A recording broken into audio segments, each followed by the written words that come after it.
Adjusting the amount of froth.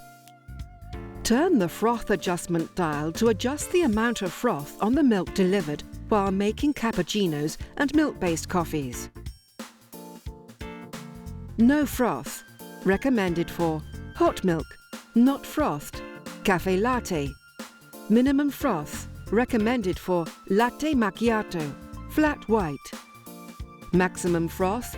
Recommended for cappuccino, cappuccino doppio plus, cappuccino mix, espresso macchiato, hot milk frothed.